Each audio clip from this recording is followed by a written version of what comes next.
বলিষ্ঠ বলিউড অভিনেতা রাজপাল যাদবের জামিনের শুনানি বৃহস্পতিবার অর্থাৎ আজ বিকেলে দিল্লি হাইকোর্টে হবে। চেক বাউন্স মামলায় অভিনেতা রাজপাল যাদব সারেন্ডার করে তিহার জেলে আছেন।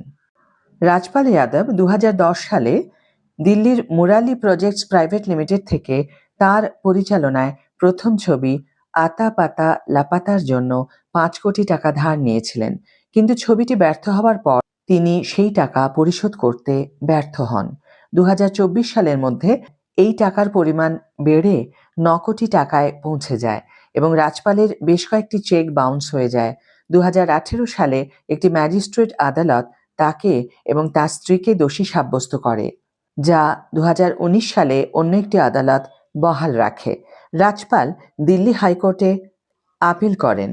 Federation of western India senior employees অর্থাৎ FWICE এর সকল প্রযোজক, পরিচালক, শিল্পী, টেকনিশিয়ান সমিতি এবং শুভাকাঙ্ক্ষীদের কাছে শ্রী রাজপাল যাদবকে তার দায়বদ্ধতা সমাধান করতে এবং তার স্বাধীনতা, মর্যাদা এবং মানসিক শান্তি ফিরে পেতে সহায়তা করার জন্য তাদের নৈতিক ও আর্থিক সহায়তা প্রদানের জন্য আবেদন করেছে। এই সপ্তাহের শুরুতে রাজপাল যাদবকে তিহার জেলে পাঠানোর পর সোনু সুদ বলেছিলেন যে তিনি অভিনেতাকে আর্থিকভাবে সাহায্য করবেন। সোশ্যাল মিডিয়ায় অভিনেতা প্রযোজক লিখেছেন, রাজপাল যাদব একজন প্রতিভাবান অভিনেতা যিনি আমাদের ইন্ডাস্ট্রিকে বছরের পর বছর অবিস্মরণীয় কাজ উপহার দিয়েছেন। কখনো কখনো জীবন অন্যায্য হয়ে ওঠে, প্রতিভার কারণে নয়, বরং সময় নির্মম হতে পারে বলে। তিনি আমার ছবির অংশ হবেন এবং আমি বিশ্বাস করি এটি আমাদের সকলের জন্য, প্রযোজক, পরিচালক, সহকর্মীদের একসাথে দাঁড়ানোর মুহূর্ত। ভবিষ্যতের কাজের জন্য সামঞ্জস্যযোগ্য একটি ছোট চুক্তির পরিমাণ দানশীলতা নয়, এটি মর্যাদা। যখন আমাদের নিজস্ব কেউ কঠিন সময়ের মধ্য দিয়ে যাচ্ছে, তখন ইন্ডাস্ট্রির উচিত তাকে মনে করিয়ে দেওয়া যে তিনি একা নন। এইভাবে আমরা দেখাই যে আমরা কেবল একটি ইন্ডাস্ট্রির চেয়েও বেশি কিছু। রাজপাল যাদবকে আর্থিক সহায়তা দিয়েছেন সোনু সুদ, মিকা সিং এবং KRK। অভিনেতার ম্যানেজার প্রকাশ করেছেন যে সালমান খান, অজয় দেবগন, বরুণ ধাওয়ান এবং ডেভিড ধাওয়ানের মতো অন্যান্য তারকারাও সহায়তার প্রস্তাব দিয়েছেন।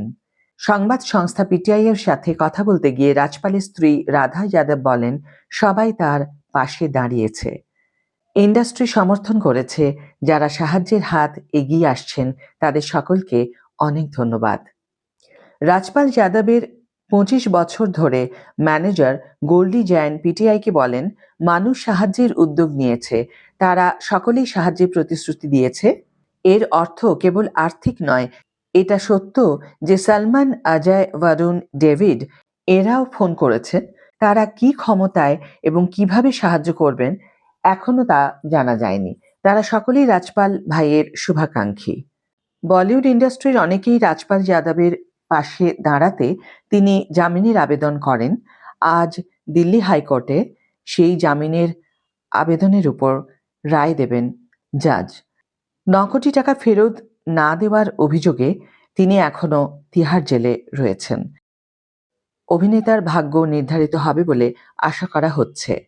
আজ বিকেলেই দিল্লি হাইকোর্টে রাজপাল যাদবের ভাগ্য নির্ধারণ করা হবে বলে আশা করা হচ্ছে। দেখা যাক আজকের রায় কি হয়।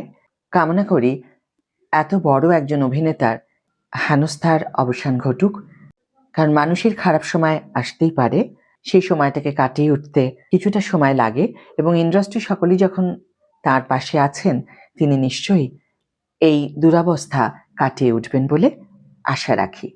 আজকের ভিডিও এখানে শেষ করছি বন্ধুরা। ভিডিওটি যদি ভালো লেগে থাকে তাহলে অবশ্যই একটি ছোট্ট করে লাইক দিও, শেয়ার করো বন্ধুদের সাথে, কমেন্ট করে জানিও তোমাদের মতামত। যারা এখনো আমার চ্যানেলটিকে সাবস্ক্রাইব করোনি তারা অবশ্যই চ্যানেলটিকে সাবস্ক্রাইব করে আমার পাশে থেকো, আর যারা অলরেডি সাবস্ক্রাইব করে দিয়েছো তাদের জন্য আমার অনেক ভালোবাসা এবং অনেক ধন্যবাদ। আজ তাহলে বিদায় বন্ধু, দেখা হবে পরের ভিডিওতে। ভালো থেকো, সুস্থ থেকো, সঙ্গে থেকো।